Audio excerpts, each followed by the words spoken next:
পৰ্বতজেলা সমষ্টিত আমাৰ campaign committee, আমাদেৰ আঞ্চলিক কমিটি আৰু বুথ কমিটি আৰু মহিলাসকলক লৈ আমি তীব্ৰ গতিৰে ক্যাম্পেইন চলাই আছোঁ। আজি কিমান মানুহ জয়েন কৰিলে?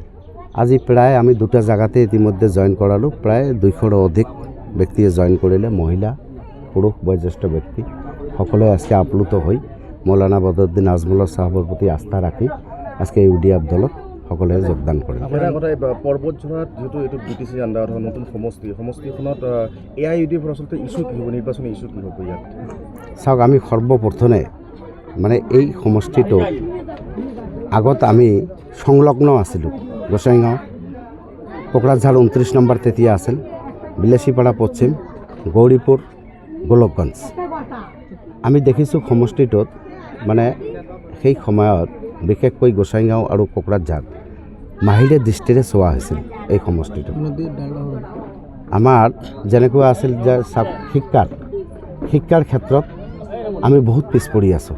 মই কোৱা নাই যে শিক্ষিত আমি নহয়, শিক্ষিত হওঁ, কিন্তু যিটো হাৰে হ'ব লাগিছিল সেইটো চৰকাৰে ব্যৱস্থা কৰি দিব পৰা নাই।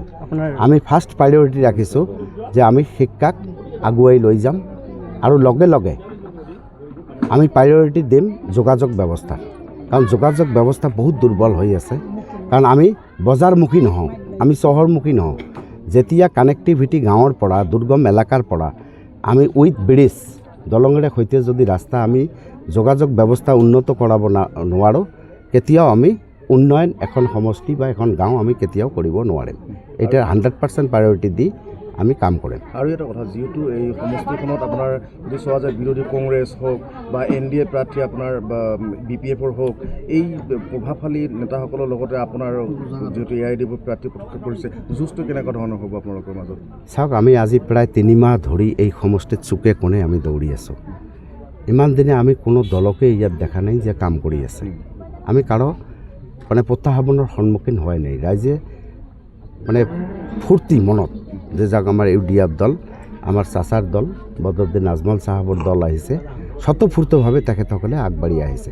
আৰু ইয়াত এটা কথা ক'ব লাগিব, আজি ৰাইজে অনুভৱ কৰিছে, ৰাইজে মোক ইতিমধ্যে জনাইছে যে সেইদিনা নেশ্যনেল টিভিৰ সন্মুখত অসমৰ মাননীয় মুখ্যমন্ত্ৰী হিমন্ত বিশ্ব শৰ্মা ডাঙৰীয়া দেৱে কৈছিল যে 2026ৰ নিৰ্বাচনত যে কংগ্ৰেছৰ টিকেট তেখেতে 26টা দিব। আজতক টিভিত যে আজতকৰ এংকৰজনীয়ে আচৰিত হৈ সুধিছিল যে আপ बीजेपी में है, बीजेपी का सरकार, आप CM है, तो कांग्रेस का टिकट आप कैसे देंगे? भाई आप देख लीजिए, हम दे देंगे। तार फलस्वरूपे आमी देखा पालू जे হয়, कारण 12 জন ব্যক্তিয়ে এই পৰ্বতজৰা সমষ্টিত কংগ্ৰেছৰ টিকট বিচাৰিছিল। এই 12 জনৰ ভিতৰত এজন টিকট পাব, এইটো সকলোৱে জানে। কিন্তু এনেকুৱা এজন ব্যক্তিক টিকট দিলে যি 2 দিন আগত এই কংগ্ৰেছ দলত নাছিল, তেখেতে বেলেগ দলত আছিল।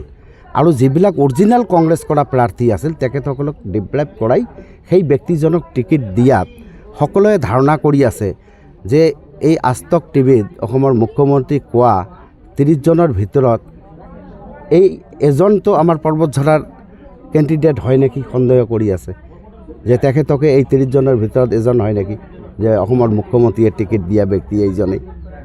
ৰাইজে মত পোষণ কৰি আছে, মোক কৈ আছে। এই কথাটো আপোনাৰ জৰিয়তে মই জনাব বিচাৰিছোঁ, ৰাইজে গম পাওক। মানে কি NDA সহায় কৰিব নেকি?